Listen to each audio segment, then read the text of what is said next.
So hello everyone, কেমন আছো তোমরা সবাই? আমি খুব ভালো আছি। তো এটা হচ্ছে একটা পুরনো ভ্লগ, আমার ফোনেই ছিল। তো ভাবলাম তোমাদের সাথে শেয়ার করি। রিসেন্ট কিছুদিন হলো আমি ব্যাঙ্গালোর গিয়েছিলাম।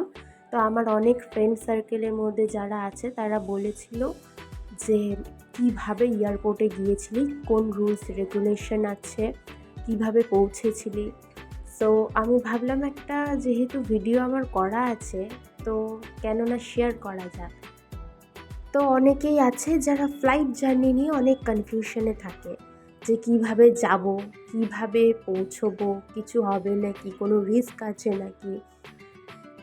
তো সেই রকম কোনো ব্যাপারই নেই, তোমরা অনলাইনে টিকিট কাটবে এবং তোমাদের যেই এয়ারপোর্ট থাকবে, মানে তোমরা দমদম থেকে যেতে চাইছো না বাগডোগরা এয়ারপোর্ট থেকে যেতে চাইছো, সেটা তোমরা কনফার্ম হয়ে তোমরা টিকিট কেটে তারাই বলে দিবে তোমাকে, তারাই হেল্প করবে। ওখানে সবাই খুব ফ্রেন্ডলি।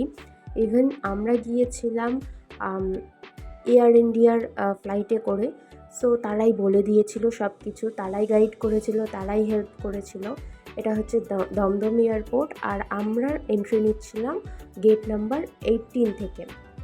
আর সব স্টাফরাই আমাদেরকে হেল্প করেছিল কিভাবে কি করতে হবে, টিকিট কোথায় দেখাতে হবে।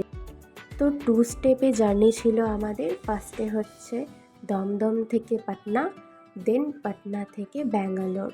সো আমরা বেরিয়ে পড়েছিলাম পাটনার উদ্দেশ্যে। তারপর পাটনায় আমরা ল্যান্ড করি। ল্যান্ড করার পর দেন সেখান থেকে আবার আমরা ব্যাঙ্গালোরে গিয়ে পৌঁছই। তো অবশ্যই যদি ভিডিওটা ভালো লেগে থাকে লাইক করবে, কমেন্ট করবে আর শেয়ার করতে একদম ভুলবে না। তো আমরা আমাদের লাগেজগুলো নিয়ে নিয়েছি, আর লাগেজ নিয়ে এটা হচ্ছে ব্যাঙ্গালোর এয়ারপোর্ট। এয়ারপোর্টটা এত সুন্দর করে সাজানো ছিল।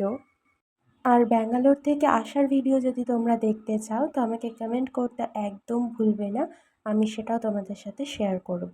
Bye bye.